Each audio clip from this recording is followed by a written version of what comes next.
Sebelum ceritanya dimulai, silahkan tulis di kolom komentar dari daerah mana saja teman-teman yang menonton cerita ini. Jangan lupa like dan subscribe agar channel ini bisa semakin berkembang dan bisa mempersembahkan cerita yang lebih menarik lagi. Ruang makan di kediaman keluarga Hartono selalu terasa dingin, bukan karena pendingin ruangan yang dipasang pada suhu terendah, melainkan karena atmosfer yang tercipta di dalamnya. Malam itu adalah malam terakhir Alina di rumah ini sebelum kembali ke kotanya. Lantai marmer putih mengkilap memantulkan cahaya dari lampu kristal besar yang menggantung angku di tengah ruangan, membuat setiap sudutnya terasa mewah sekaligus sunyi. Meja makan dari kayu jati solid yang panjangnya bisa menampung 20 orang, malam itu hanya diisi oleh 5 orang. Alina, suaminya Bima, ayah mertuanya Pak Hartono, ibu mertuanya Ibu Ratna, dan adik iparnya, Dinda. Suara denting sendok dan garpu yang beradu dengan piring porselen mahal menjadi satu-satunya musik pengiring makan malam mereka. Alina berusaha makan dengan perlahan, menjaga setiap gerakannya agar terlihat sopan dan tidak memberi celah bagi ibu mertuanya untuk melontarkan komentar pedas. Usahanya sia-sia.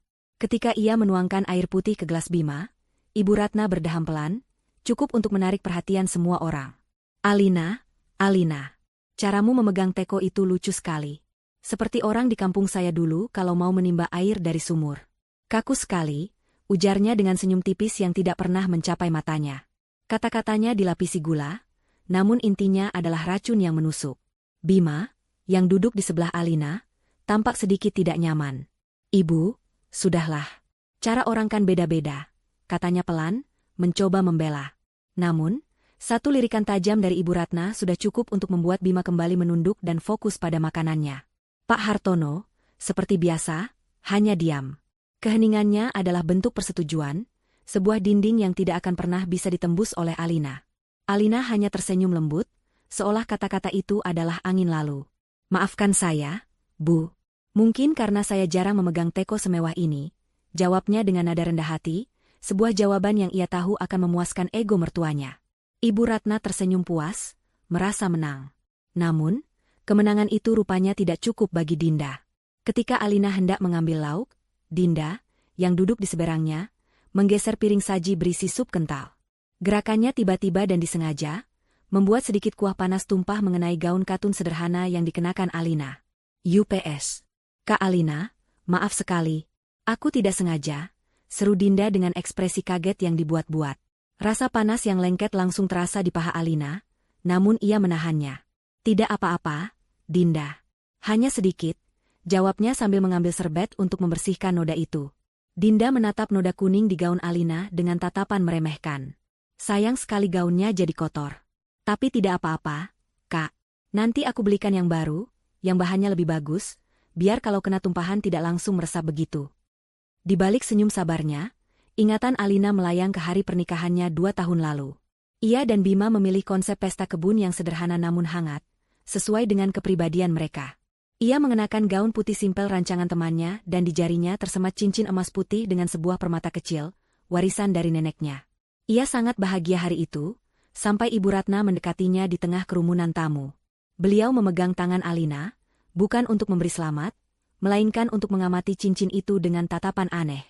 Alina, ini cincin pernikahanmu? Tanyanya dengan suara cukup keras hingga beberapa kerabat di dekatnya menoleh. Alina mengangguk bangga. Iya, Bu. Ini warisan dari nenek saya. Ibu Ratna tertawa kecil, tawa yang terdengar seperti pecahan kaca. Oh, warisan. Saya kira Bima tidak mampu membelikanmu yang layak. Cincin apa ini? Seperti dari pasar loak saja. Keluarga kami tidak terbiasa dengan logam murahan seperti ini. Nanti Bima bisa belikan kamu berlian yang pantas. Ya, jangan pakai ini lagi di depan keluarga besar. Malu-maluin. Dunia Alina seakan runtuh saat itu. Senyumnya membeku, dan matanya terasa panas. Ia melihat Bima berdiri tak jauh dari sana, mendengar semua ucapan ibunya, namun hanya bisa menatapnya dengan pandangan menyesal tanpa melakukan apa-apa. Sejak hari itu, Alina mengerti posisinya. Ia adalah orang luar, si miskin yang beruntung dinikahi anak pengusaha. Sejak hari itu pula, ia berjanji pada dirinya sendiri. Ia akan menyembunyikan identitas aslinya, identitas sebagai satu-satunya pewaris kerajaan bisnis adiwangsa milik kakeknya. Ia ingin cinta Bima yang tulus, cinta yang tidak didasari oleh harta. Ia ingin membuktikan bahwa ia bisa diterima karena pribadinya, bukan karena pundi-pundi uang di belakang namanya. 2 tahun ia bertahan, menelan semua hinaan, memakai pakaian sederhana, dan hidup seolah ia benar-benar gadis biasa dari keluarga sederhana. Semua demi mempertahankan pernikahannya dan harapan bahwa suatu hari nanti, keluarga ini akan melihatnya sebagai manusia. Lamunannya buyar saat Bima menyentuh lengannya. "Kamu tidak apa-apa, sayang," bisiknya. Alina menggeleng dan tersenyum. "Aku tidak apa-apa." Makan malam pun berakhir dalam keheningan yang menyesakan. Keesokan paginya, Bima mengantarnya ke bandara. Di tengah hiruk-pikuk terminal keberangkatan, Bima memeluknya erat. "Maafkan keluargaku, ya. Aku janji, setelah proyek besar ayah berhasil bulan depan, kita akan pindah ke rumah sendiri. Aku janji, kamu tidak perlu merasakan ini lagi." Alina membalas pelukannya, menghirup aroma parfum suaminya untuk terakhir kali sebelum berpisah sementara. Ia hanya tersenyum tipis. Proyek besar yang dibicarakan Bima adalah proyek yang didanai oleh seorang investor misterius dari Singapura.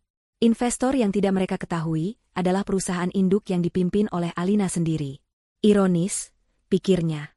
Mereka menghinanya, tanpa tahu bahwa napas perusahaan mereka bergantung pada tanda tangannya. "Hati-hati di jalannya, Mas," hanya itu yang ia katakan, sebelum berbalik dan melangkah mantap menuju gerbang keberangkatan, merasa lega karena siksaan akhir pekan ini akhirnya usai. Udara di dalam ruang tunggu keberangkatan terasa sejuk dan steril. Alina berjalan melewati kerumunan orang, menarik kopernya dengan langkah ringan. Beban di pundaknya seolah terangkat begitu ia melewati pintu kaca otomatis bandara. Di sini, ia bukan lagi menantu keluarga Hartono yang serba salah.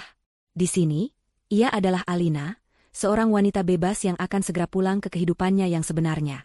Ia duduk di salah satu kursi logam yang dingin, memandang lalu lalang manusia. Ada keluarga yang tertawa bersama, sepasang kekasih yang berpegangan tangan, seorang ibu yang menenangkan anaknya yang menangis. Pemandangan itu membuatnya merasakan sedikit kesedihan. Ia merindukan kehangatan keluarga yang normal, sebuah kemewahan yang tidak pernah ia dapatkan dari keluarga suaminya. Namun, perasaan itu segera ia tepis. Sebentar lagi ia akan berada di atas awan, meninggalkan semua kepahitan itu di darat. Ia mengeluarkan ponselnya, memeriksa kembali jadwal penerbangannya. 15 menit lagi panggilan untuk naik ke pesawat akan diumumkan.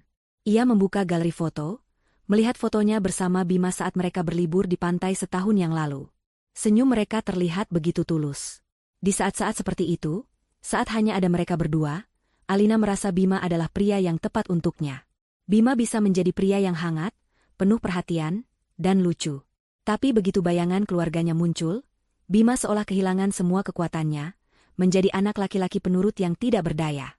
Inilah yang selalu menjadi pergulatan batin Alina. Mencintai pria itu, namun membenci kelemahannya. Panggilan untuk penumpang penerbangan Garuda Indonesia nomor G521 tujuan Jakarta, dipersilakan untuk naik ke pesawat melalui gerbang 3. Suara dari pengeras suara membuyarkan lamunannya. Itulah penerbangannya. Alina berdiri, merapikan blusnya, dan berjalan dengan semangat menuju antrean yang sudah mulai terbentuk. Antrean bergerak dengan lancar. Alina sudah bisa melihat pintu pesawat yang terbuka, pramugari yang tersenyum ramah menyambut penumpang. Ia menyiapkan ponselnya yang menampilkan kode batang tiket elektroniknya. Jantungnya berdebar ringan, sebuah debaran antisipasi untuk segera duduk di kursi yang nyaman dan memejamkan mata. Tibalah gilirannya. Ia menyodorkan layar ponselnya ke mesin pemindai. Hening sejenak. Lalu, sebuah suara yang memekakan telinga memecah suasana. BF. Sebuah bunyi yang keras dan final, diiringi lampu merah yang berkedip di atas mesin pemindai. Petugas yang tadinya tersenyum kini mengerutkan kening. Ia mencoba memindai sekali lagi. Hasilnya sama. BF. Penumpang di belakang Alina mulai berbisik-bisik. Wajah Alina terasa panas. "Maaf, Ibu, sepertinya ada masalah dengan tiket Anda," kata petugas itu dengan suara yang pelan dan hati-hati.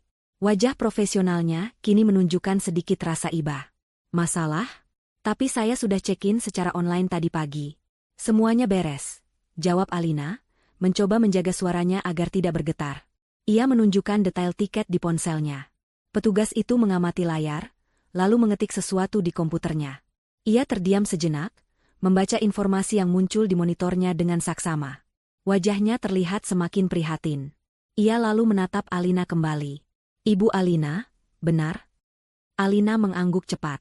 "Benar, Bu. Menurut data di sini, tiket Anda telah dibatalkan sekitar 1 jam yang lalu." Jantung Alina seolah berhenti berdetak. Dibatalkan? Siapa yang membatalkan? Saya tidak merasa melakukannya.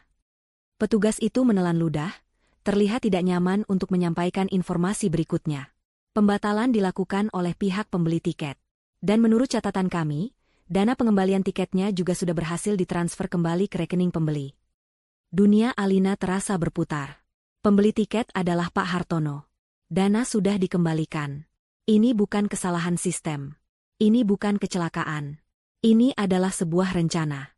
Sebuah rencana kejam yang dirancang untuk menamparnya di depan umum, untuk membuatnya terdampar di bandara tanpa tiket dan tanpa uang, seperti pengemis.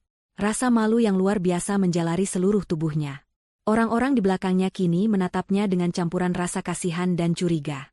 Pramugari di pintu pesawat memberinya isyarat bahwa mereka tidak bisa menunggunya. Dengan lemas, Alina melangkah minggir dari antrean, membiarkan orang lain lewat. Ia berjalan seperti robot menuju deretan kursi kosong di sudut terminal yang sepi. Ia menjatuhkan dirinya di salah satu kursi, kopernya tergeletak begitu saja di sampingnya. Suara pengumuman, deru langkah kaki, semuanya terdengar berdengung di telinganya. Ia menatap kosong ke landasan pacu, melihat pesawat yang seharusnya ia tumpangi mulai bergerak mundur, bersiap untuk lepas landas. Pesawat itu membawa harapannya untuk pulang, dan kini ia tertinggal sendirian di neraka ini. Bagaimana ia akan pulang? Mereka pasti berpikir ia tidak punya uang sepeser pun. Mereka pasti sedang membayangkannya menangis, kebingungan, dan akhirnya menelepon Bima untuk memohon pertolongan.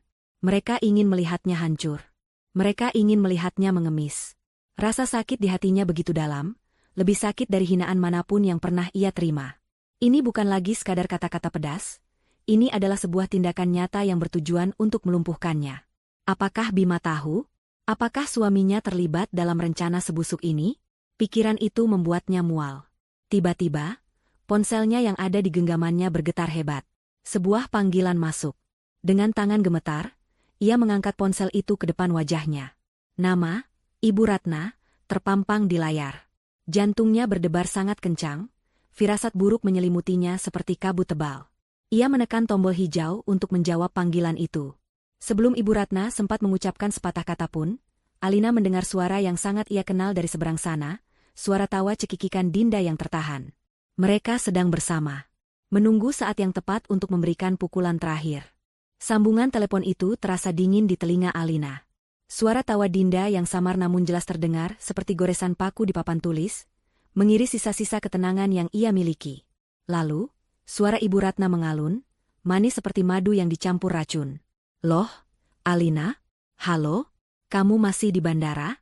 Saya kira sudah di pesawat. Pesawatnya ditunda ya? Kasihan sekali, pasti lelah menunggu.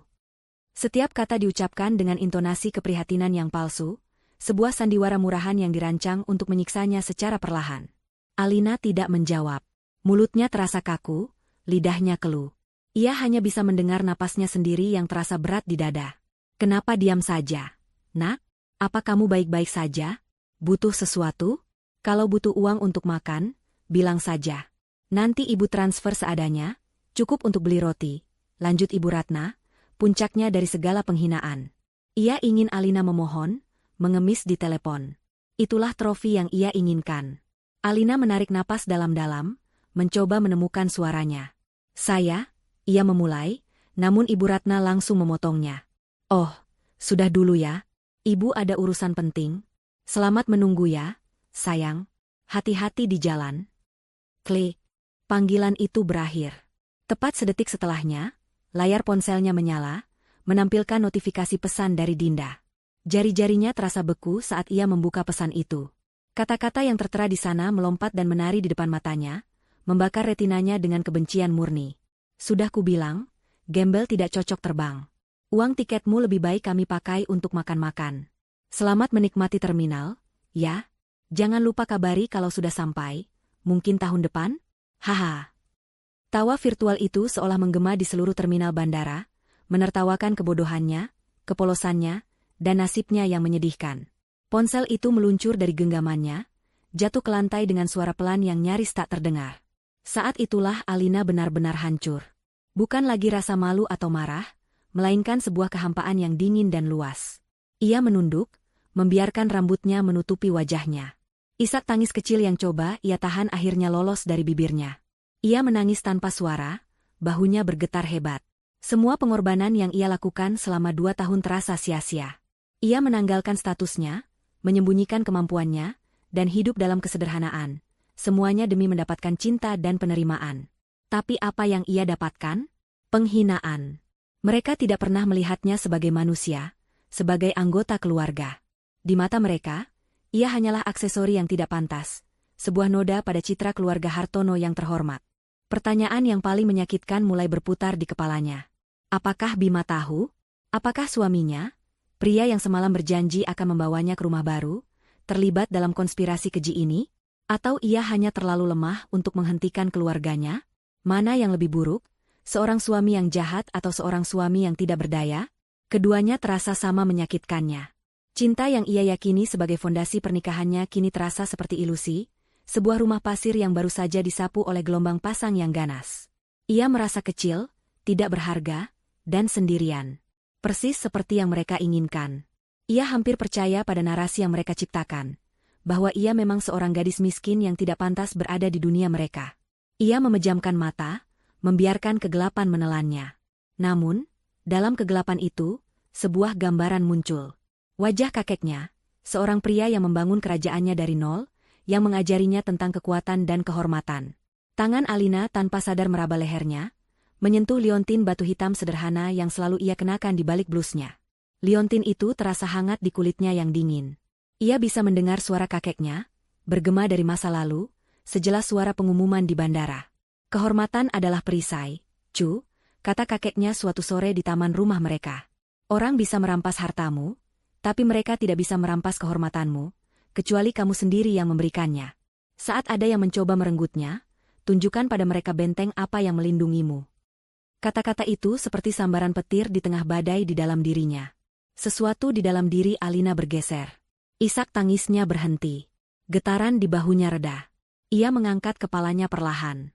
Air mata masih membasahi pipinya, namun sorot matanya telah berubah. Keputusasaan yang tadi memenuhi matanya kini lenyap, digantikan oleh sesuatu yang lebih tua, lebih dingin, dan jauh lebih berbahaya. Kemarahan murni yang telah menemukan fokusnya. Mereka telah salah perhitungan. Mereka mengira mereka sedang menindas seekor domba yang penurut. Mereka tidak tahu bahwa mereka baru saja membangunkan seekor singa betina yang selama ini tertidur. Air mata di pipinya terasa mengering, menjadi lapisan garam yang mengkristal, seperti tekadnya yang kini telah membeku menjadi baja. Ia tidak akan menelepon Bima untuk mengadu. Ia tidak akan menangis di sudut terminal. Ia tidak akan memberi mereka kepuasan itu. Ia menatap jam digital besar yang tergantung di dinding terminal. Pukul 10 pagi. Ia lalu melirik jam di ponselnya yang tergeletak di lantai. Pukul 10 lewat 1 menit. Ia mengambil ponsel itu, membersihkan layarnya dari debu. Ia menatap pantulan wajahnya di layar yang gelap. Seorang wanita dengan mata bengkak, namun dengan tatapan yang tajam dan tak tergoyahkan. Kalian memberiku penghinaan, bisiknya pada bayangannya sendiri. Aku akan memberimu pelajaran. Kalian menikmati pertunjukan ini selama 1 jam.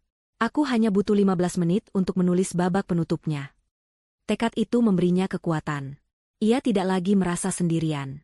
Ia merasa ditemani oleh warisan kakeknya, oleh kekuatan yang selama ini ia sembunyikan. Dengan jari-jari yang kini stabil dan mantap, ia membuka daftar kontaknya.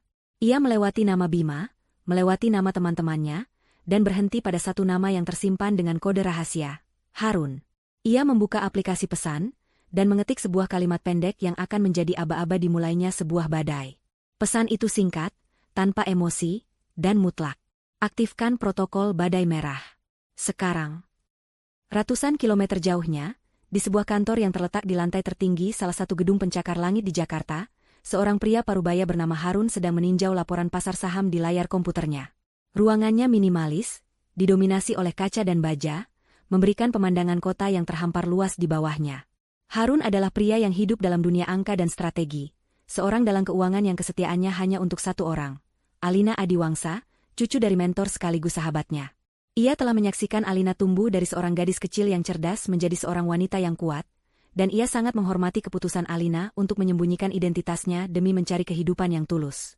Namun, ia juga selalu bersiaga, menunggu hari di mana perlindungan itu mungkin dibutuhkan. Hari itu akhirnya tiba. Ponsel khususnya yang terletak di meja bergetar pelan, menampilkan notifikasi pesan. Hanya ada satu orang yang bisa mengirim pesan ke nomor itu. Harun membukanya. Matanya yang tenang membaca 5 kata yang tertera di layar. Aktifkan protokol badai merah. Sekarang. Tidak ada keraguan di wajah Harun. Tidak ada pertanyaan. Ia hanya menghela napas panjang, sebuah isyarat bahwa sebuah garis batas telah dilewati. Protokol badai merah adalah istilah sandi yang mereka ciptakan bertahun-tahun lalu. Itu bukanlah protokol untuk pertahanan. Itu adalah protokol pemusnahan, sebuah strategi bumi hangus yang hanya boleh diaktifkan dalam kondisi pengkhianatan atau serangan paling ekstrim terhadap kehormatan Alina. Ia segera meletakkan cangkir kopinya, memutar kursinya menghadap sebuah sistem komputer yang berbeda, yang layarnya masih hitam. Ia meletakkan ibu jarinya pada pemindai biometrik. Sistem itu menyala, menampilkan antarmuka yang bersih tanpa ikon, hanya sebuah baris perintah yang berkedip. Jari-jarinya menari di atas keyboard dengan kecepatan dan presisi yang menakutkan. Protokol itu memiliki 3 fase serangan digital yang diluncurkan secara simultan. Fase pertama, melumpuhkan fondasi. Targetnya adalah PT Jaya Makmur, perusahaan milik keluarga Hartono. Harun mengetik serangkaian perintah. Dalam hitungan detik, sebuah email resmi yang telah disiapkan sebelumnya secara otomatis dikirim dari server aman di Singapura ke seluruh jajaran direksi PT Jaya Makmur dan bank-bank kreditur mereka. Isinya dingin dan profesional, menyatakan bahwa Adiwangsa Holding, sebagai investor utama dan penjamin, menarik seluruh dana investasi, modal ventura, dan dukungan finansial dari PT Jaya Makmur, efektif pada saat itu juga. Alasan yang diberikan adalah pelanggaran berat terhadap klausul etika dan integritas yang tercantum dalam perjanjian investasi. Di saat yang sama, sistem secara otomatis membekukan jalur kredit darurat perusahaan, memotong akses mereka ke dana talangan. Fase kedua, memutus jalur pelarian. Targetnya adalah kekayaan pribadi keluarga Hartono. Dengan beberapa baris kode lagi, Harun mengirimkan perintah ke jaringan perbankan yang terafiliasi. Perintah itu memicu klausa, kerusakan reputasi, dalam perjanjian pinjaman pribadi dan bisnis Pak Hartono, yang secara otomatis membuat semua utang jangka pendeknya jatuh tempo, dan harus dibayar saat itu juga. Bersamaan dengan itu, sebuah perintah pembekuan dikirim untuk semua kartu kredit dan debit yang terhubung dengan rekening utama keluarga Hartono. Dinda yang sedang bersiap membeli tas mewah, Ibu Ratna yang berencana makan siang di restoran mahal, Pak Hartono yang mungkin ingin menggunakan kartu perusahaan, semua akses mereka ke uang plastik akan mati seketika. Fase ketiga, menyerang pusat kendali. Harun membuka file lain, berisi daftar Dewan Direksi PT Jaya Makmur. Ia tahu bahwa Pak Hartono memegang kendali karena dukungan finansial dari Adiwangsa Holding. Tanpa dukungan itu, posisinya sebagai CEO tidak ada artinya. Ini akan menjadi pukulan terakhir. Sementara itu, di bandara, Alina telah bangkit dari duduknya. Ia berjalan dengan tenang, melewati kerumunan orang yang tadi menatapnya dengan kasihan. Ia tidak lagi peduli pada mereka. Ia berjalan menuju sebuah kafe kecil di sudut terminal. Aroma kopi yang pekat menyambutnya. Americano, panas, tanpa gula, pesannya pada barista. Suaranya terdengar datar dan mantap. Sambil menunggu pesanannya, ponselnya bergetar. Sebuah panggilan dari Harun. Alina berjalan ke dekat jendela besar yang menghadap landasan pacu, menjauh dari keramaian, lalu menjawabnya. Bagaimana progresnya, Pak Harun? Tanyanya tanpa basa-basi. Fase 1 dan 2 telah dieksekusi, Nona Alina. Sistem mengonfirmasi bahwa email telah diterima dan notifikasi pembekuan telah dikirim. Saya mendeteksi ada kepanikan awal dari direktur keuangan mereka yang mencoba menghubungi bank, lapor Harun dengan suara profesionalnya yang khas. Bagus, jawab Alina sambil melihat sebuah pesawat lain lepas landas, melesat ke angkasa. Ia merasakan sedikit kelegaan, bukan karena balas dendam, tetapi karena ia telah mengambil kembali kendali. Ia tidak lagi menjadi korban, ia adalah penguasa takdirnya sendiri. Sekarang, bagian favoritku. Lanjutnya, matanya menyipit saat melihat kilau matahari di sayap pesawat. Lakukan panggilan ke seluruh anggota Dewan Direksi PT Jaya Makmur, kecuali Pak Hartono. Atur panggilan konferensi darurat dalam 10 menit ke depan. Agendanya, rapat luar biasa untuk membahas pemecatan CEO atas dasar penipuan dan penyalahgunaan kepercayaan investor. Saya mau mereka semua tahu siapa yang baru saja menyelamatkan aset perusahaan dari manajemen yang korup dan tidak kompeten. Harun terdiam sejenak, terkesan dengan strategi Alina. Ini bukan sekadar penghancuran. Ini adalah pengambil alihan yang elegan. Perintah diterima, Nona. Saya akan mengaturnya, jawabnya. Alina menutup telepon, mengambil kopinya yang sudah siap. Rasa pahit dari kopi hitam itu terasa pas di lidahnya, membersihkan sisa-sisa rasa manis palsu dari keluarga Hartono. Ia duduk menghadap jendela, menyesap kopinya perlahan, dan menunggu. Domino pertama telah jatuh. Kini ia hanya perlu menunggu untuk mendengar gemuruh dari semua domino lainnya yang akan segera runtuh. Di ruang keluarga yang megah, tawarnya Ibu Ratna dan Dinda terdengar memenuhi ruangan, memantul dari langit-langit tinggi dan lukisan-lukisan mahal di dinding. Mereka sedang merayakan kemenangan mereka. Di atas meja kopi dari marmer hitam, terhidang piring-piring kecil berisi kue-kue manis dan secangkir teh sore yang harum. Pak Hartono duduk di sofa tunggalnya yang besar, membaca koran bisnis dengan ekspresi puas. Ia baru saja menegaskan posisinya sebagai kepala keluarga, menunjukkan pada menantunya yang dianggap tidak tahu diri itu di mana tempatnya. Kemenangan ini terasa manis, seperti kue coklat yang sedang dinikmati Dinda. Aku tidak sabar menunggu teleponnya, kata Dinda sambil terkikik, ponselnya ada di genggaman. Pasti dia akan menangis-nangis, kebingungan di bandara. Mungkin dia akan menelepon Mas Bima, memohon untuk dijemput. Ibu Ratna menyesap tehnya dengan gerakan anggun, kelingkingnya terangkat. Biar saja. Biar dia tahu rasa. Menjadi bagian dari keluarga Hartono itu ada aturannya. Dia pikir dia siapa bisa bersikap seolah setara dengan kita, ujarnya dengan nada dingin. Ayah sengaja membiarkan dananya dikembalikan, biar dia tidak punya uang sama sekali untuk pulang. Benar-benar pelajaran yang setimpal. Dinda tertawa lagi, kali ini lebih keras. Ia sedang asyik membuka salah satu situs belanja online favoritnya. Sebuah merek tas ternama baru saja merilis koleksi terbatas mereka 10 menit yang lalu, dan Dinda tidak mau ketinggalan. Ia sudah mengincar tas kulit buaya berwarna merah marun itu selama berbulan-bulan. Aku mau beli tas ini, Bu. Sebagai hadiah karena sudah berhasil memberi pelajaran pada si miskin itu, katanya sambil menunjukkan layar ponselnya. Harganya setara dengan harga sebuah mobil LCGC. Ibu Ratna hanya mengangguk setuju. Beli saja, sayang. Kamu pantas mendapatkannya. Dengan semangat, Dinda menekan tombol, beli sekarang, memasukkan data kartu kredit platinumnya dengan cepat, lalu menekan tombol konfirmasi pembayaran. Ia menunggu notifikasi keberhasilan yang biasanya langsung muncul. Namun, yang muncul adalah sebuah tulisan merah yang menyebalkan, transaksi ditolak. Dinda mengerutkan kening. Loh, kok ditolak? Aneh sekali, gumamnya. Ia mencobanya lagi, memeriksa setiap digit angka yang ia masukkan. Hasilnya sama. Transaksi ditolak. Rasa kesal mulai menjalari dirinya. Kenapa sih ini? Limit kartu kreditku kan masih banyak sekali. Sementara Dinda sibuk dengan masalah sepelenya, ponsel Pak Hartono yang tergeletak di meja bergetar hebat. Bukan getaran biasa, melainkan panggilan darurat dari direktur keuangannya. Dengan sedikit rasa terganggu, Pak Hartono mengangkatnya. Ada apa, Bram? Saya sedang santai, sapanya dengan nada angkuh. Tapi suara di seberang sana terdengar panik, terengah-engah. Pak, gawat, Pak. Adiwangsa Holding, mereka menarik semua investasinya dari perusahaan kita. Nada santai di wajah Pak Hartono langsung lenyap.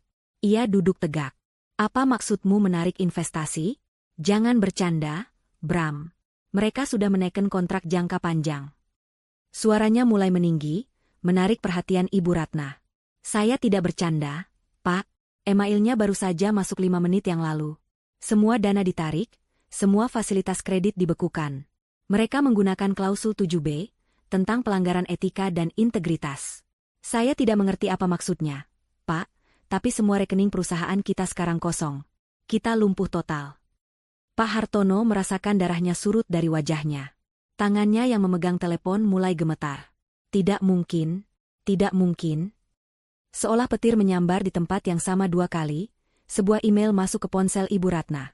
Pengirimnya adalah sekretaris dari klub arisan sosialita elit, Lingkaran Berlian, sebuah kelompok eksklusif yang menjadi puncak kebanggaan sosialnya. Dengan penasaran, ia membukanya. Matanya membelalak saat membaca isinya. Dengan hormat, Ibu Ratna Hartono. Melalui surat elektronik ini, kami dari Dewan Pengurus, Lingkaran Berlian, dengan berat hati memberitahukan bahwa keanggotaan Ibu kami tangguhkan untuk sementara waktu, efektif segera. Keputusan ini diambil setelah kami menerima laporan yang sangat mengkhawatirkan dari pihak perbankan mengenai integritas keuangan keluarga Ibu. Kami tidak bisa menoleransi adanya isu yang dapat mencoreng nama baik perkumpulan. Kami akan menghubungi Ibu kembali setelah ada kejelasan. Ponsel itu hampir jatuh dari tangannya. Integritas keuangan? Laporan dari bank? Apa maksud semua ini? Ini adalah penghinaan terbesar dalam hidupnya. Dikeluarkan dari surga sosialnya.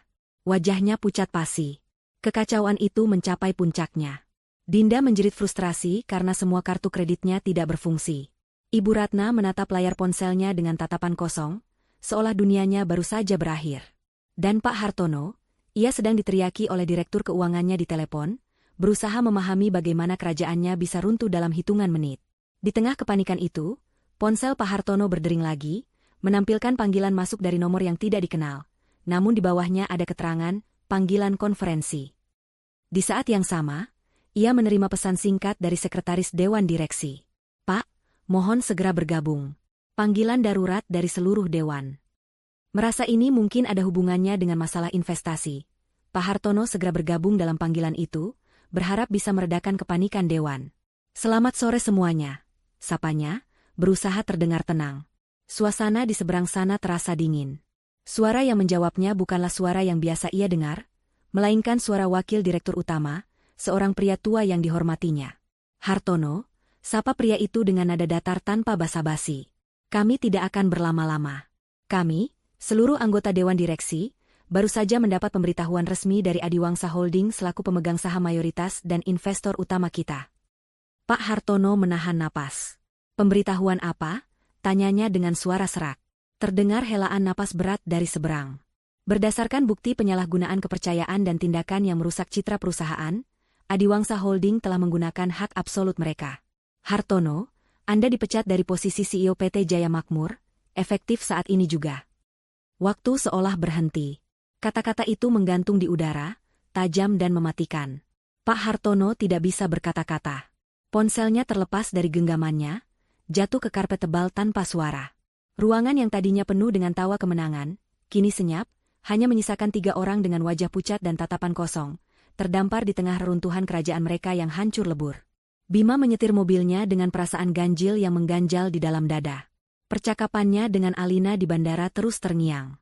Senyum tipis istrinya, pelukannya yang terasa sedikit berbeda, dan tatapan matanya yang sulit diartikan. Ia merasa bersalah. Ia tahu akhir pekan itu berat bagi Alina. Ia melihat lirikan tajam ibunya dan mendengar sindiran halus adiknya. Selama ini, ia selalu menenangkan Alina dengan janji-janji, dengan kata-kata seperti, sabar ya, atau, mereka hanya belum terbiasa. Kini, kata-kata itu terasa kosong dan memalukan. Ia berjanji pada dirinya sendiri, sesampainya di rumah nanti, ia akan berbicara serius pada keluarganya. Ia akan menetapkan batas. Ia akan melindungi istrinya, sesuatu yang seharusnya sudah ia lakukan sejak lama. Di tengah lamunannya, ponselnya berdering keras. Itu dari Dinda. Bima tersenyum kecil, mengira adiknya mungkin mau meminta maaf. Ia salah besar. Mas Bima. Gawat, kartu kreditku semuanya diblokir. Aku tidak bisa belanja. Teriak Dinda dari seberang telepon, suaranya terdengar panik dan marah, bukan menyesal. Bima mengerutkan kening. Diblokir? Kenapa? Coba telepon bank. Sudah. Katanya ada masalah dengan rekening utama ayah. Ini aneh sekali, Mas. Sebelum Bima sempat menjawab, panggilan lain masuk. Kali ini dari ibunya. Ia segera menutup telepon Dinda. Halo, Bu? Suara di seberang adalah isak tangis histeris. Bima, tolong kami, Nak. Seseorang menghancurkan kita. Ayahmu, kalimatnya terputus-putus oleh tangisan. Ibu kenapa? Ayah kenapa? Tanya Bima, jantungnya mulai berdebar kencang. Belum sempat ibunya menjawab, ayahnya menelepon. Kepanikan Bima mencapai puncaknya. Ia menepikan mobilnya, lalu mengangkat panggilan dari ayahnya. Ayah, ada apa sebenarnya? Suara ayahnya terdengar serak dan penuh amarah. Ini semua gara-gara istrimu. Perempuan sialan itu. Dia pasti menggunakan guna-guna atau semacamnya. Sejak dia datang, semuanya jadi hancur. Tuduhan itu begitu tidak masuk akal sehingga Bima tidak tahu harus merespons bagaimana. Alina, perempuan lembut yang bahkan tidak pernah meninggikan suaranya? Bagaimana mungkin ia bisa menghancurkan bisnis ayahnya? Ayah bicara apa? Itu tidak mungkin. Bantah Bima. Kamu tidak tahu apa-apa. Cepat pulang sekarang. Panggilan itu ditutup secara sepihak. Bima terduduk di kursi mobilnya, bingung dan ketakutan. 3 panggilan telepon, 3 versi kepanikan yang berbeda, dan semuanya entah bagaimana menyalahkan Alina. Itu tidak masuk akal. Namun firasatnya mengatakan ada sesuatu yang sangat salah. Tanpa berpikir panjang, ia memutar balik mobilnya dan melaju kencang menuju rumah orang tuanya. Perasaan bersalahnya kini bercampur dengan rasa cemas yang mencekik. Ia harus tahu apa yang sebenarnya terjadi. Ketika ia tiba, pintu depan rumahnya terbuka lebar. Ia bisa mendengar suara teriakan dari dalam. Ia berlari masuk dan pemandangan di ruang keluarga membuatnya tertegun. Ayahnya berdiri di tengah ruangan, wajahnya merah padam karena marah, tangannya menunjuk-nunjuk ke arah Dinda dan ibunya yang sedang menangis di sofa. Ruangan itu tampak seperti baru saja diterjang badai. Ini semua salah kalian. Terutama kamu, Ratna, terlalu memanjakan anak ini dan terlalu meremehkan menantu kita. Lihat akibatnya sekarang, raung Pak Hartono. Ibu Ratna menangis semakin keras. Kenapa jadi salahku? Bukankah kamu yang paling setuju untuk memberinya pelajaran? Bima berdiri di ambang pintu, tak terlihat oleh mereka, mencoba mencerna percakapan itu. Memberi pelajaran? Pelajaran apa? Dan kemudian, Dinda, dalam puncak frustrasi dan ketakutannya, mengucapkan kalimat yang akan mengubah hidup Bima selamanya. Aku tidak peduli. Ini semua gara-gara ayah. Gara-gara ayah yang dari awal memaksa menikahkannya dengan Mas Bima hanya demi koneksi bisnis dari keluarganya yang ternyata tidak ada. Kalau saja Mas Bima menikah dengan anak pejabat itu, semua ini tidak akan terjadi. Hening. Kalimat Dinda menggantung di udara seperti vonis hukuman mati. Bagi Bima, kalimat itu adalah sebuah belati yang menancap tepat di jantungnya. Koneksi bisnis. Jadi itu alasannya. Pernikahannya, cintanya, hidupnya, semuanya didasari oleh perhitungan bisnis ayahnya yang gagal. Mereka tidak pernah benar-benar merestui cintanya pada Alina. Mereka hanya melihat Alina sebagai sebuah alat, sebuah jembatan emas yang ternyata rapuh. Seketika, semua kepingan puzzle yang selama ini mengganggunya menyatu dengan sempurna. Semua hinaan, semua sindiran, semua perlakuan dingin yang diterima Alina, semua itu bukan karena mereka tidak menyukai Alina, melainkan karena mereka kecewa Alina tidak bisa memberi mereka keuntungan seperti yang mereka harapkan. Rasa mual naik ke tenggorokan Bima. Ia melihat kembali semua kenangan selama 2 tahun terakhir dengan mata yang baru. Wajah sedih Alina saat cincinnya dihina, senyum paksanya saat gaunnya ditumpahi kuah, kesabarannya yang tak terbatas menghadapi semua perlakuan buruk itu. Dan ia, suaminya, hanya berdiri di sampingnya, memintanya untuk bersabar.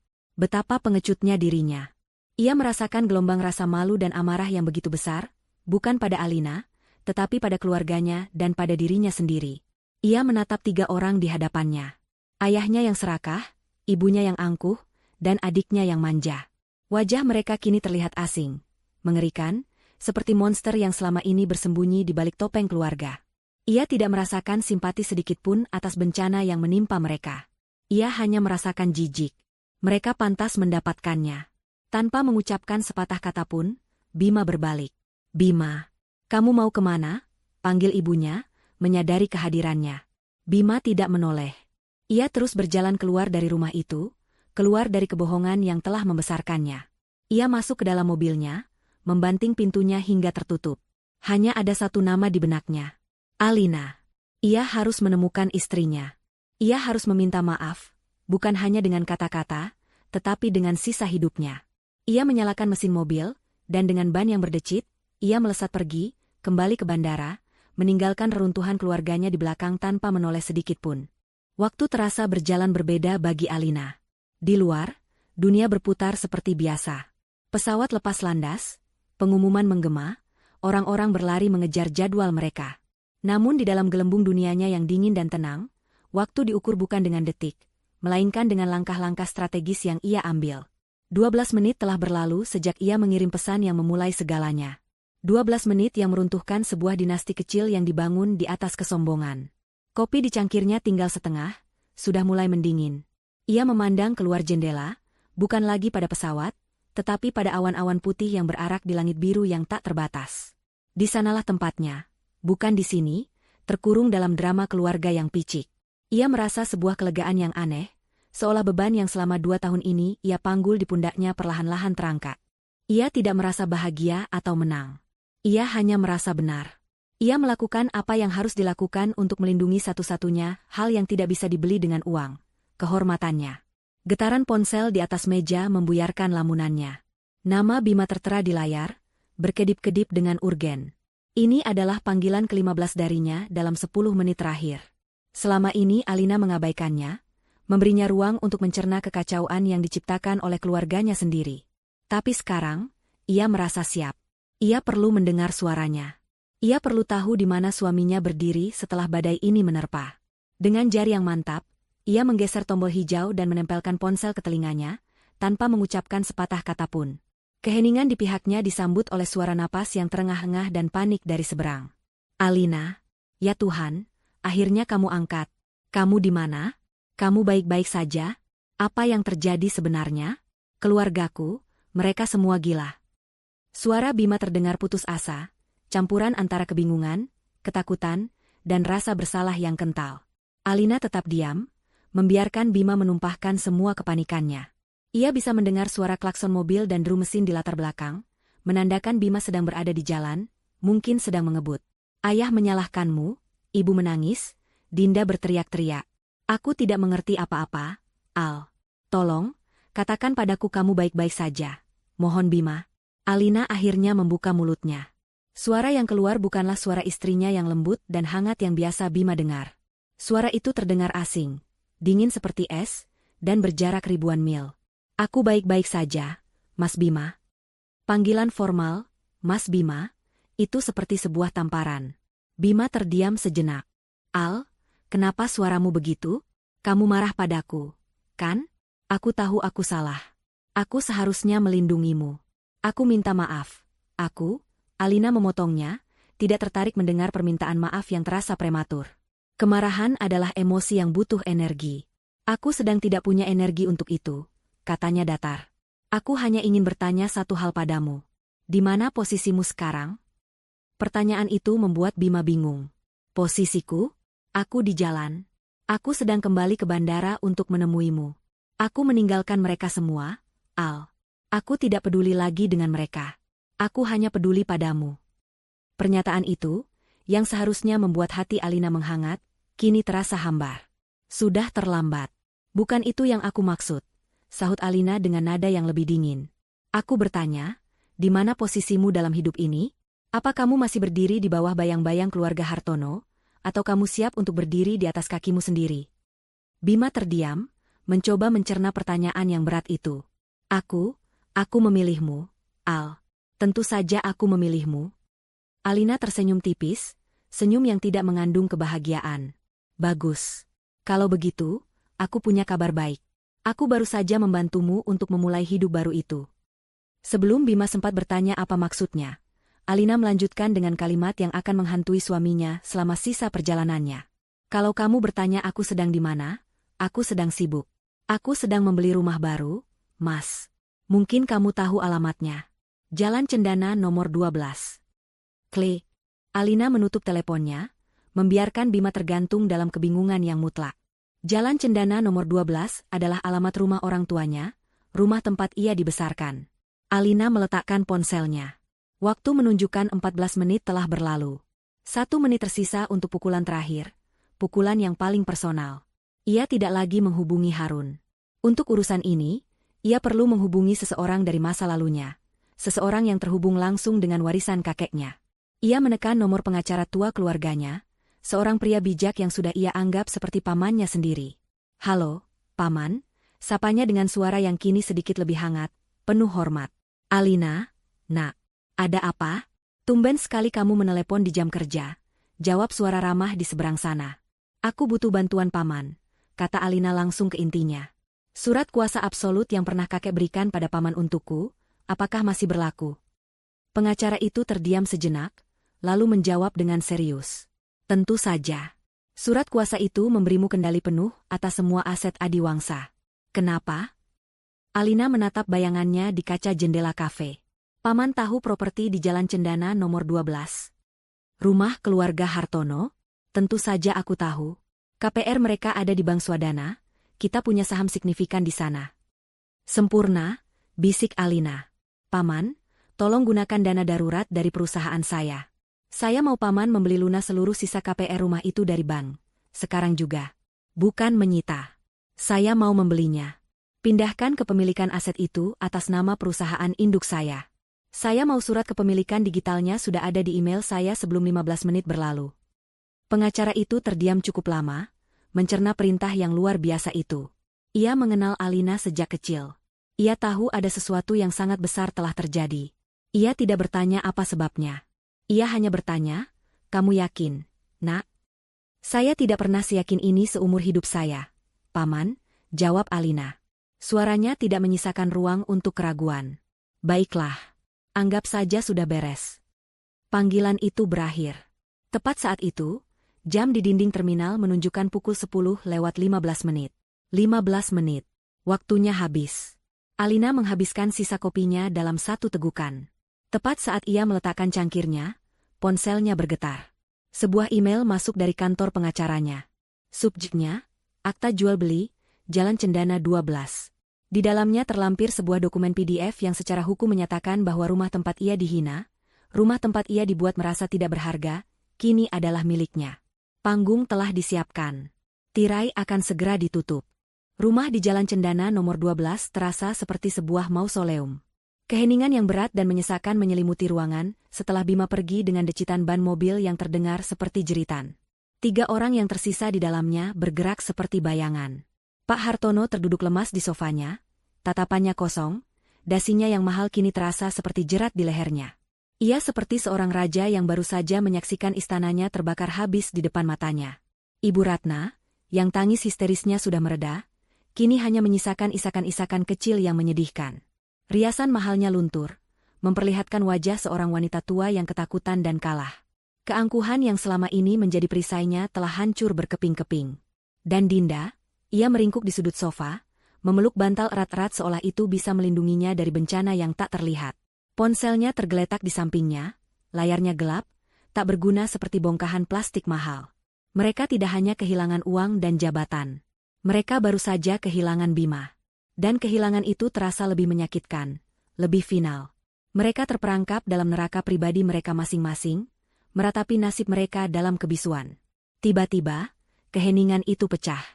Bukan oleh suara tangisan atau teriakan, melainkan oleh 3 suara elektronik yang berbunyi hampir bersamaan. Ting, ting, ting. Suara notifikasi pesan masuk dari ponsel mereka masing-masing. Dalam keadaan normal, itu adalah suara yang biasa. Tapi sekarang, di tengah kehancuran ini, suara itu terdengar seperti lonceng kematian. Dengan tangan gemetar, mereka bertiga meraih ponsel mereka. Sumber notifikasi itu sama untuk ketiganya. Sebuah pesan resmi dari bank tempat mereka mengambil pinjaman rumah. Ada firasat buruk yang merayap di benak Pak Hartono. Mungkin ban menagih cicilan. Mungkin mereka mengancam penyitaan. Tapi apa yang ia baca jauh lebih buruk dari itu. Pesan itu singkat, dingin, dan penuh dengan jargon perbankan yang membingungkan namun intinya sangat jelas. Pemberitahuan resmi. Dengan hormat kami sampaikan bahwa fasilitas kredit pemilikan rumah, KPR, Anda dengan nomor referensi 220455817, atas properti di Jalan Cendana nomor 12 telah dilunasi secara penuh pada hari ini, tanggal 13 Oktober 2025. Dengan pelunasan ini, seluruh kewajiban Anda telah selesai dan kepemilikan aset properti secara sah telah berpindah tangan ke pihak pelunas, yaitu PT Adiwangsa Sentosa. Pak Hartono membaca pesan itu 3 kali. Dilunasi? Berpindah tangan? Apa maksudnya ini? Siapa yang melunasi utang rumahnya? Dan siapa itu PT Adiwangsa Sentosa? Nama itu terdengar asing. Kalian dapat pesan yang sama? Tanyanya dengan suara serak. Ibu Ratna dan Dinda mengangguk lemah, wajah mereka sama-sama dipenuhi kebingungan. Siapa itu Adiwangsa Sentosa? Isak Ibu Ratna. Apa mereka menyita rumah kita? Dinda, yang paling cepat berpikir di antara mereka bertiga dalam situasi seperti ini, langsung membuka mesin pencari di ponselnya. Jari-jarinya yang gemetar mengetik nama perusahaan itu, PT ADIWANGSA SNTOSA. Hasil pencarian muncul seketika. Itu adalah sebuah perusahaan holding swasta raksasa dengan portofolio investasi di bidang properti, perbankan, dan teknologi. Sebuah perusahaan yang sangat tertutup dan jarang terekspos media. Ada tautan menuju situs web resmi perusahaan. Dengan jantung berdebar kencang, Dinda menekannya. Situs web itu terbuka, menampilkan desain yang elegan dan profesional. Ada beberapa menu, tentang kami, portofolio, jajaran direksi. Rasa penasaran yang mengerikan mendorong Dinda untuk menekan menu, jajaran direksi. Halaman itu memuat beberapa foto profil profesional, lengkap dengan nama dan jabatan. Ada beberapa wajah pria dan wanita parubaya yang tampak asing. Dinda menggulir ke bawah, mencari nama pimpinan tertinggi, pemiliknya. Dan di sana, di posisi paling atas, di bawah judul, President Director Principal Owner, ada sebuah foto yang membuat darah di tubuh Dinda serasa membeku. Fotonya adalah foto seorang wanita muda yang menatap lurus ke kamera. Tatapannya tajam, penuh percaya diri, dengan senyum tipis yang menyeratkan kekuatan absolut. Rambutnya ditata rapi, dan ia mengenakan setelan bisnis berwarna gelap yang sangat berkelas. Wanita di dalam foto itu adalah orang yang sangat mereka kenal. Orang yang baru beberapa jam lalu mereka hina sebagai gembel dan miskin. Orang yang mereka jebak di bandara. Wanita itu adalah Alina. Di bawah fotonya, tertera nama lengkapnya, Alina Adiwangsa. Dinda merasakan napasnya tercekat di tenggorokan. Ia tidak bisa bersuara. Ponsel itu terlepas dari genggamannya, jatuh ke lantai dengan bunyi gedebuk pelan. Ia hanya bisa menunjuk layar ponsel yang tergeletak itu, matanya membelalak ngeri. Ibu Ratna dan Pak Hartono, melihat reaksi putrinya, segera mendekat dan melihat ke layar ponsel itu. Waktu seolah melambat saat mereka melihat foto dan nama itu. Kebenaran yang mustahil itu menghantam mereka seperti sebuah truk. Alina Adiwangsa. Menantu perempuan sederhana yang mereka pandang sebelah mata. Gadis yatim piatu yang mereka anggap tidak punya apa-apa. Ternyata selama ini adalah seorang ratu yang menyamar, seorang raksasa yang bersembunyi di balik topeng kesederhanaan. Semua investasi, semua kemudahan bisnis, semua kemewahan yang mereka nikmati, ternyata berasal darinya. Mereka tidak sedang menghina menantu miskin. Mereka sedang menghina sumber kehidupan mereka sendiri. Dan tepat di puncak kengerian itu, saat mereka bertiga masih membeku dalam keterkejutan, ponsel Dinda yang tergeletak di lantai menyala sekali lagi. Sebuah notifikasi pesan terakhir muncul di layarnya yang sudah retak. Pesan dari Alina. Seolah tahu mereka semua sedang melihat, pesan itu tampil di layar kunci, bisa dibaca oleh semua orang. Pesan itu adalah paku terakhir di peti mati mereka. Oh ya, PT Adiwangsa Sentosa adalah perusahaan warisan dari kakek gembelku. Selamat tinggal di jalanan. Aku sudah pesankan taksi untuk kalian. Jangan lupa beri rating bintang 5. Itu adalah batasnya. Pak Hartono terhuyung mundur, ambruk ke sofanya, napasnya tersengal-sengal seolah baru saja dipukul di ulu hati. Dinda mengeluarkan suara rintihan tertahan, seperti binatang yang terluka. Dan Ibu Ratna, wanita yang harga dirinya setinggi langit, matanya memutih dan tubuhnya terkulai lemas. Ia pingsan, jatuh ke lantai karpet yang tebal, terkapar tak berdaya di tengah reruntuhan dunianya yang megah. Bima berlari menembus keramaian bandara seperti orang kesetanan. Ia tidak peduli pada tatapan aneh orang-orang atau senggolan kasar yang ia terima. Pikirannya hanya terfokus pada satu hal, menemukan Alina. Setiap sudut terminal yang ia lewati terasa menyakitkan. Membayangkan istrinya terdampar di sini, sendirian dan dipermalukan. Rasa bersalah menggerogoti hatinya seperti asam, membakar setiap pembuluh darahnya. Ia adalah suaminya, pelindungnya, namun ia telah gagal total. Ia membiarkan serigala-serigala yang ia sebut keluarga mengoyak wanita yang paling ia cintai. Ia memeriksa setiap ruang tunggu, setiap kafe, matanya dengan panik mencari sosok Alina. Namun ia tidak ada dimanapun. Keputusasaan mulai merayapinya. Apakah Alina sudah pergi? Apakah ia sudah terlambat? Tiba-tiba, ia teringat sesuatu. Tiket Alina adalah tiket kelas ekonomi, tapi mungkin saja, dengan semua kegilaan yang terjadi, mungkin saja ada tempat lain yang belum ia periksa. Ia berlari menuju area keberangkatan premium, menuju sebuah pintu berukir kayu dengan plakat perak bertuliskan, Garuda Indonesia Business Lounge. Dengan napas tersengal, ia mendekati resepsionis. Maaf, Mbak, saya mencari istri saya, namanya Alina. Petugas itu tersenyum sopan.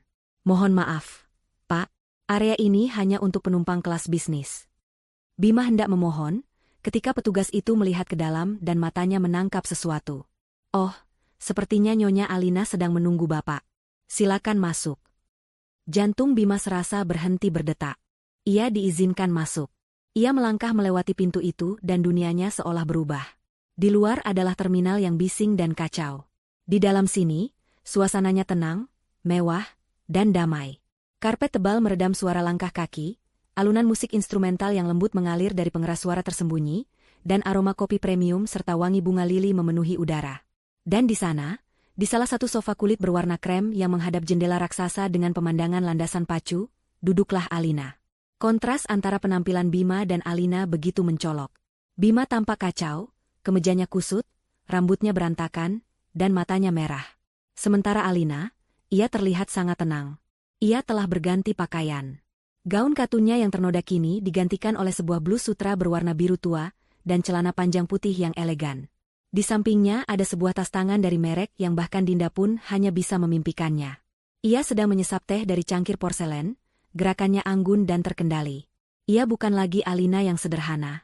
Di hadapan Bima kini adalah Alina Adiwangsa, seorang ratu yang duduk di singgasananya. Alina melihat Bima mendekat. Ia tidak tersenyum.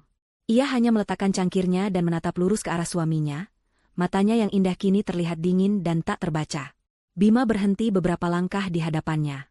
Semua kata-kata yang sudah ia siapkan di sepanjang perjalanan kini lenyap dari kepalanya.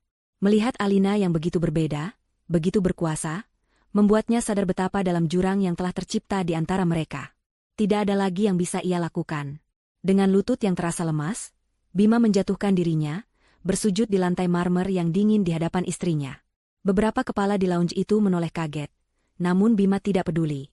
Air mata yang sejak tadi ia tahan akhirnya tumpah.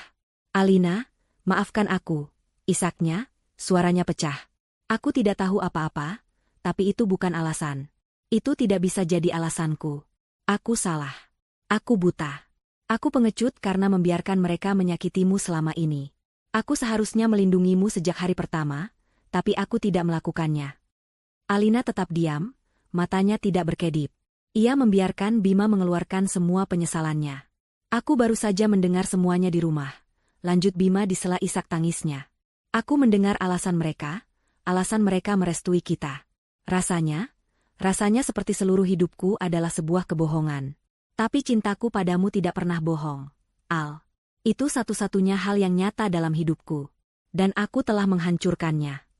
Ia mengangkat kepalanya, menatap Alina dengan mata yang memerah dan penuh permohonan. "Aku tidak akan memintamu untuk memaafkan keluargaku. Mereka tidak pantas mendapatkannya. Aku bahkan tidak tahu apakah aku pantas dimaafkan. Aku hanya ingin kamu tahu, aku tidak peduli dengan uang, dengan perusahaan, atau dengan rumah itu. Semua itu tidak ada artinya. Hartaku satu-satunya di dunia ini adalah kamu, Al. Dan aku sudah kehilangannya." Kata-katanya tulus, mengalir dari relung hatinya yang paling dalam. Ini bukanlah Bima anak manja yang penurut. Ini adalah seorang pria yang hancur, yang akhirnya menemukan prioritasnya setelah kehilangan segalanya. Alina menatap suaminya yang bersujud di kakinya untuk waktu yang lama. Di dalam dirinya, badai emosi berkecamuk. Ada sisa-sisa cinta, ada kekecewaan yang mendalam, ada kemarahan, dan ada juga sedikit rasa iba. Ia telah melihat sisi terburuk dari kelemahan Bima, tetapi di sini, di titik nol ini, ia mungkin juga melihat sisi terbaik dari penyesalannya. Perlahan, ia mengulurkan tangannya. Bukan untuk membantu Bima berdiri, melainkan untuk menunjukkan 2 lembar tiket yang ada di genggamannya. 2 tiket pesawat, untuk 2 penerbangan yang berbeda. "Aku punya 2 tiket," kata Alina, suaranya masih terdengar datar, namun tidak lagi sedingin es. "Yang satu, tiket kelas utama ke Jakarta. Kamu bisa kembali ke sana, mencoba membereskan kekacauan keluargamu, mencoba membangun kembali apa yang tersisa dari nama Hartono. Kamu bisa memilih untuk tinggal dan menghadapi masa lalumu." Ia berhenti sejenak, lalu mengangkat tiket yang kedua. "Dan yang ini, tiket ke Singapura. Untuk memulai hidup yang benar-benar baru. Dari nol. Tanpa nama besar Adiwangsa, tanpa bayang-bayang Hartono. Hanya kita berdua, sebagai 2 orang biasa yang mencoba membangun masa depan." Ia meletakkan kedua tiket itu di meja kopi di antara mereka. Pilihan itu terhampar dengan jelas. Masa lalu atau masa depan. Penebusan atau permulaan. Ia menatap Bima, yang masih berlutut, dan memberikan ujian terakhirnya. "Pesawat kita akan berangkat sebentar lagi, Mas. Kamu ikut, atau tinggal bersama mereka?" Bima menatap 2 tiket yang tergeletak di atas meja kaca itu. 1 tiket mewakili dunia yang baru saja runtuh, sebuah dunia yang penuh dengan kebohongan, keserakahan, dan rasa sakit. Tiket lainnya adalah sebuah lompatan ke dalam ketidakpastian, sebuah janji akan masa depan yang harus ia bangun dengan tangannya sendiri, tetapi bersama wanita yang ia cintai. Tidak ada keraguan sedikit pun dalam benaknya. Tanpa ragu, Ia mengulurkan tangannya yang gemetar dan mengambil tiket menuju Singapura. Ia bahkan tidak melirik tiket ke Jakarta. Ia menggenggam tiket itu erat-erat, seolah itu adalah tali penyelamat terakhirnya. Ia kemudian mengangkat kepalanya, menatap Alina dengan sorot mata yang penuh dengan keputusan dan kelegaan. "Aku ikut denganmu," katanya dengan suara serak namun tegas. "Kemanapun kamu pergi, aku akan memulai dari manapun, selama itu bersamamu." Sebuah senyum yang sangat tipis, nyaris tak terlihat, tersungging di bibir Alina. Itu bukanlah senyum kemenangan, melainkan senyum kelegaan. Ia akhirnya berdiri. "Kalau begitu, ayo, pesawat kita akan segera berangkat." Perjalanan dari lounge menuju gerbang keberangkatan terasa berbeda. Bima berjalan di samping Alina, bukan lagi sebagai suami yang lalai, melainkan sebagai seorang partner yang setara. Ia menarik koper Alina, menolak saat Alina mencoba mengambilnya. Itu adalah gestur kecil, namun syarat makna. Ia ingin melayani, ingin melindungi, ingin menebus semua kelalaiannya di masa lalu. Mereka menaiki pesawat dan disambut dengan hormat oleh awak kabin. Mereka diantar menuju kabin kelas utama yang mewah dan privat. Saat mereka duduk di kursi kulit yang empuk, Bima meraih tangan Alina dan menggenggamnya erat. Ia tidak melepaskannya, seolah takut jika ia melepaskannya, Alina akan menghilang. Saat pesawat mulai bergerak perlahan di landasan pacu, Bima akhirnya berbicara. "Terima kasih, Al," bisiknya. "Terima kasih sudah memberiku kesempatan kedua." Alina menoleh padanya. "Ini bukan kesempatan kedua, Bima. Ini adalah kesempatan pertama. Untuk kita memulai semuanya dengan benar. Dengan kejujuran, tanpa ada rahasia." Pesawat itu akhirnya lepas landas, melesat naik menembus awan, meninggalkan kota yang penuh dengan kenangan pahit di bawah sana. Di bawah sana, di sebuah rumah yang kini terasa asing, sebuah keluarga sedang menghadapi konsekuensi dari perbuatan mereka. Karma yang mereka terima bukanlah kemiskinan total dalam sekejap. Karma mereka jauh lebih halus dan jauh lebih menyakitkan. Mereka tidak hanya kehilangan harta dan status. Mereka kehilangan harga diri. Mereka kehilangan putra yang selama ini mereka coba kendalikan. Mereka ditinggalkan dengan kehampaan, dipaksa untuk menghadapi cerminan diri mereka yang sebenarnya. Orang-orang yang picik dan kosong. Saat pesawat telah mencapai ketinggian jelajah yang stabil dan tanda kenakan sabuk pengaman telah padam, ponsel Alina bergetar. Sebuah pesan dari Harun. "Nona Alina, semua aset atas nama keluarga Hartono telah berhasil dibekukan dan proses likuidasi telah dimulai. Perkiraan nilai totalnya sangat signifikan. Apa instruksi Anda selanjutnya mengenai dana tersebut?" Bima, yang melihat pesan itu dari sudut matanya, hanya bisa menelan ludah. Skala kekuasaan istrinya masih terasa surreal baginya. Alina terdiam sejenak, menatap keluar jendela ke hamparan awan yang menyerupai lautan kapas putih.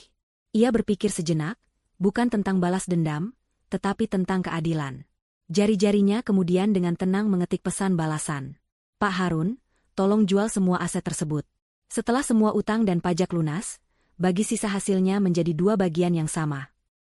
Harun di seberang sana langsung membalas. "Baik, Nona. Setengah bagian pertama akan dialokasikan kemana?" Alina tersenyum tipis. "Sumbangkan seluruhnya ke Yayasan Panti Asuhan dan Beasiswa untuk anak-anak kurang mampu atas nama mendiang kakek saya." "Perintah diterima, Nona. Lalu, bagaimana dengan setengah bagian sisanya? Apakah akan dimasukkan ke rekening Nona?" tanya Harun. Disinilah letak keadilan menurut Alina. Ia mengetik pesan terakhirnya, pesan yang menjadi vonis akhir bagi keluarga Hartono. "Tidak. Berikan setengah sisa itu pada keluarga Hartono. Jumlahnya tidak akan banyak, tapi cukup untuk mereka memulai hidup baru yang sederhana di sebuah rumah kontrakan kecil di pinggir kota. Cukup untuk hidup pas-pasan, seperti kehidupan yang selama ini selalu mereka hina." Harun membalas dengan satu kata, "Kenapa, Nona?" Pertanyaan itu adalah pertanyaan yang sama yang ada di benak Bima. Kenapa masih memberi mereka sesuatu setelah semua yang mereka lakukan? Alina menoleh pada Bima, seolah menjawab pertanyaan mereka berdua. Ia lalu mengetik balasannya pada Harun. Karena balas dendam terbaik bukanlah membuat mereka melarat. Balas dendam terbaik adalah memaksa mereka untuk menjalani kehidupan yang selalu mereka rendahkan, setiap hari selama sisa hidup mereka. Biarkan mereka belajar arti kerja keras dan kerendahan hati yang sesungguhnya. Setelah mengirim pesan itu, Alina melakukan satu hal terakhir. Ia mematikan ponselnya, memutus hubungan terakhirnya dengan masa lalu yang kelam itu. Ia lalu menyandarkan kepalanya di bahu Bima, merasakan kehangatan yang sudah lama ia rindukan. Mereka tidak berbicara lagi. Mereka hanya duduk dalam keheningan yang nyaman, menatap cakrawala yang tak berujung di depan mereka. Mereka tidak hanya terbang menuju Singapura. Mereka terbang menuju kehidupan baru, sebuah kanvas kosong yang akan mereka lukis bersama. Dan kali ini, mereka akan melukisnya dengan warna-warni kejujuran, rasa hormat, dan cinta yang telah teruji oleh badai. 2 tahun telah berlalu.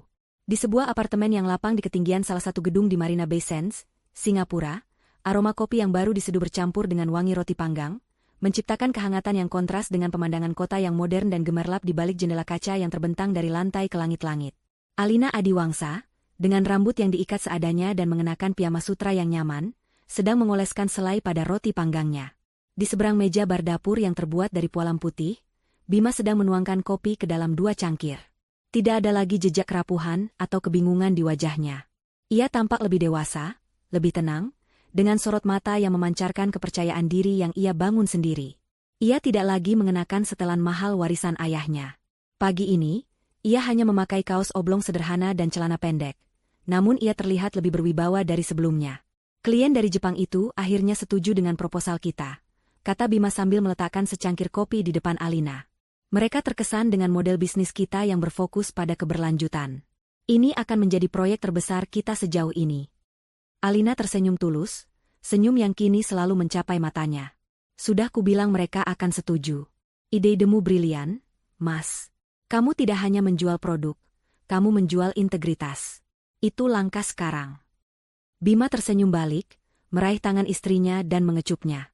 Setelah mereka pindah ke Singapura, Bima menolak semua tawaran untuk bekerja di salah satu anak perusahaan Adiwangsa. Ia bersikeras untuk memulai dari nol. Dengan sisa tabungan pribadinya dan pinjaman kecil dari bank, ia mendirikan sebuah firma konsultan bisnis kecil yang berfokus membantu usaha kecil dan menengah untuk menerapkan praktik bisnis yang etis dan ramah lingkungan.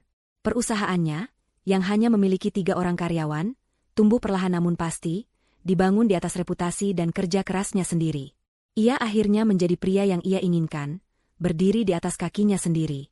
Bagaimana dengan jadwalmu hari ini? Tanya Bima.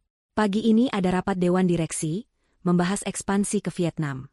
Siangnya, aku ada kunjungan ke lokasi yayasan pendidikan anak yang kita danai di Jurong West, jawab Alina sambil menggigit roti panggangnya.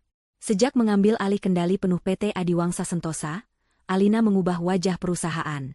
Ia tidak lagi bersembunyi. Ia menjadi seorang pemimpin yang dihormati, dikenal karena ketajaman bisnisnya sekaligus kedermawanannya. Di bawah kepemimpinannya, perusahaan tidak hanya mengejar keuntungan, tetapi juga menjalankan program-program sosial yang signifikan. Ia adalah bukti hidup bahwa kekuatan dan kebaikan bisa berjalan beriringan. Mereka menghabiskan sarapan mereka dengan obrolan ringan tentang pekerjaan, rencana akhir pekan, dan hal-hal kecil lainnya yang membangun sebuah kehidupan. Tidak ada lagi ketegangan, tidak ada lagi kata-kata yang tak terucap. Hubungan mereka kini adalah sebuah kemitraan yang sejati, dibangun di atas puing-puing masa lalu yang telah mereka tinggalkan jauh di belakang. Siang harinya, setelah rapat dewan direksi yang berjalan lancar, Alina duduk sendirian di kantornya yang luas. Kantor itu tidak dipenuhi dengan kemewahan yang mencolok, melainkan dengan karya seni kontemporer dan rak-rak buku yang tinggi. Dari jendelanya, ia bisa melihat kapal-kapal tanker yang bergerak perlahan di Selat Singapura. Ia baru saja menyelesaikan panggilan video dengan Harun di Jakarta. Mereka membahas laporan kuartalan dan beberapa strategi investasi baru. Saat panggilan itu hendak berakhir, Harun berdeham pelan. Nona, seperti biasa, laporan triwulanan mengenai keluarga Hartono sudah saya kirimkan ke email pribadi Anda. Alina menghela napas pelan. Ini adalah sebuah ritual. Setiap 3 bulan sekali, Harun akan mengirimkan laporan singkat tanpa diminta, sebuah pembaruan tentang kehidupan keluarga yang pernah menjadi bagian dari hidupnya.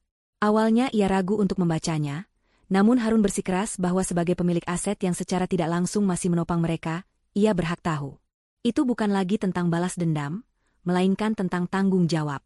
Terima kasih, Pak Harun, jawab Alina singkat, lalu menutup panggilan itu. Ia membuka email pribadinya.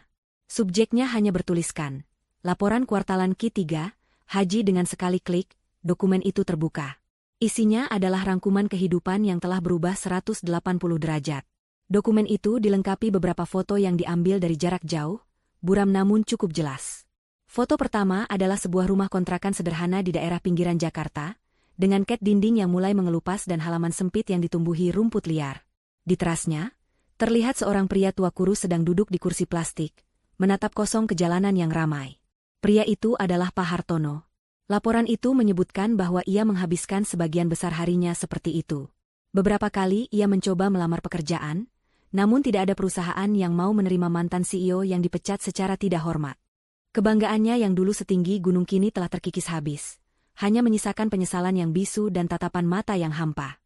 Foto kedua menunjukkan seorang wanita parubaya dengan daster dan kerudung sederhana sedang berada di pasar tradisional. Wajahnya tampak lelah dan jauh lebih tua dari usianya. Ia sedang menawar harga sayuran dengan seorang pedagang. Wanita itu adalah Ibu Ratna. Dunia sosialita dan kemewahan telah lenyap tanpa jejak.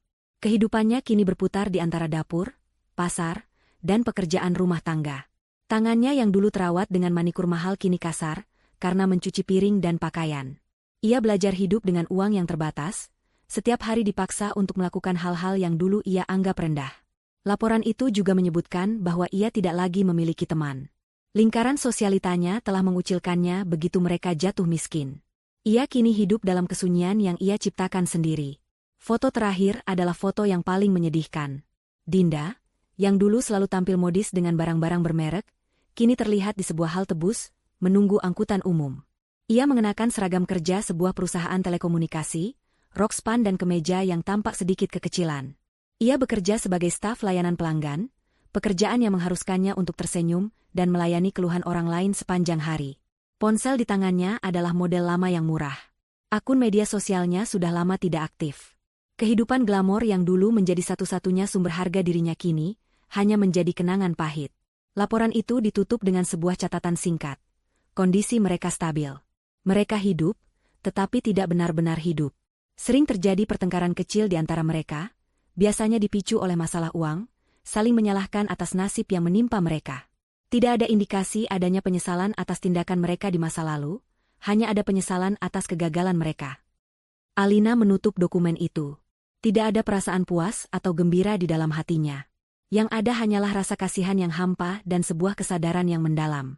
Kakeknya benar. Kehormatan adalah segalanya. Keluarga Hartono tidak hancur karena kehilangan uang mereka. Mereka hancur karena sejak awal, mereka memang tidak memiliki apa-apa selain uang itu. Fondasi hidup mereka begitu rapuh. Dan begitu fondasi itu dicabut, seluruh bangunan kepribadian mereka pun runtuh. Ia tidak menghancurkan mereka. Ia hanya menunjukkan pada mereka betapa kosongnya mereka selama ini. Ia menatap keluar jendela lagi, ke arah langit yang cerah. Langit di Singapura sama birunya dengan langit di Jakarta, tetapi udaranya terasa berbeda. Di sini, ia bisa bernapas dengan lega. Malam itu, saat Bima pulang, ia menemukan Alina sedang berdiri di balkon, menatap kerlip lampu kota. Bima memeluknya dari belakang, meletakkan dagunya di bahu Alina. "Melihat apa?" bisiknya. Alina tersenyum dan menyandarkan kepalanya ke dada Bima. "Melihat masa depan kita," jawabnya lembut. Ia tidak menceritakan tentang laporan itu. Tidak perlu. Itu adalah bab yang sudah benar-benar selesai, sebuah buku yang sudah ia tutup dan simpan di rak paling berdebu di perpustakaan hidupnya.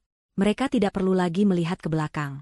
Di hadapan mereka terbentang sebuah kehidupan yang mereka bangun bersama, sepotong demi sepotong, dengan bahan dasar yang paling kuat, kejujuran, rasa saling menghormati, dan cinta yang telah membuktikan bahwa ia bisa tumbuh lebih kuat setelah melewati badai paling ganas sekalipun. Mereka telah menemukan langit mereka yang berbeda, dan di bawah langit itu, mereka akhirnya benar-benar pulang.